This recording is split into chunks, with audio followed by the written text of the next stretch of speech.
உன்னை யாரு அடிச்சா விசில யாரு ஓடச்சான் வந்துட்டால என் பங்காளி அளவுக்கு நீ என்னமோ சொன்ன சென்னை எங்களோட பேட்டை ஆடிருவோம் வேட்டை இத மத்த பாண்டி கோட்டை அப்படின்னு ஓட்டன்னு சொன்னோம். அதுலதான் லக்னோ போட்டாங்களே இம்மா பெரிய ஓட்ட. நாங்க வான்கடையில தோத்தப்ப என்ன பேச்சு பேசுங்கடா இப்ப பேசுங்கடா முடியலடா. நம்மளுக்குள்ள அடிச்சுக்கலாம் முடிச்சுக்கலாம் யாரோ நம்மள அடிக்கிறான் எவன் வேணும் நம்மள பெறட்டான். உங்களை முடிச்சு விட்டாங்க நேத்துக்கு எங்களை சிதைச்சு விட்டாங்கடா. பங்காளி அடுத்த மேட்ச் ஜெயிச்சா டேபிள்ல நம்ம சேம் சேம் பங்காளி எப்படான்னு காத்துக்கிட்டு இருக்கேன். ஆமா பங்காளி அடுத்த மேட்ச் உங்களுக்கு யார் கூட அந்த சனிய புடிச்ச சன்ரைசர்ஸ் கூடடா. அடக்கடவுளே தயவு செஞ்சு டாஸ் வின் பண்ணி ஃபர்ஸ்ட் பேட்டிங் எடுத்துங்கடா. டாஸ் வின் பண்ணலன்னா அவங்க வின் பண்ணி 300 அடிச்சிருவாங்க. ஐயோ இந்த ருத்துராஜ் டாஸே வின் பண்ண மாட்டான்டா.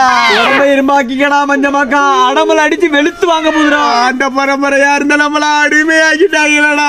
சரி புலம்பிட்டே நான் போய் 2 கால்குலேட்டர் வாங்கிட்டு வரேன். எதுக்குடா? அதான் பிளேயர் வர போதுல இனிமே கால்குலேட்டருக்கு தானே வேலை.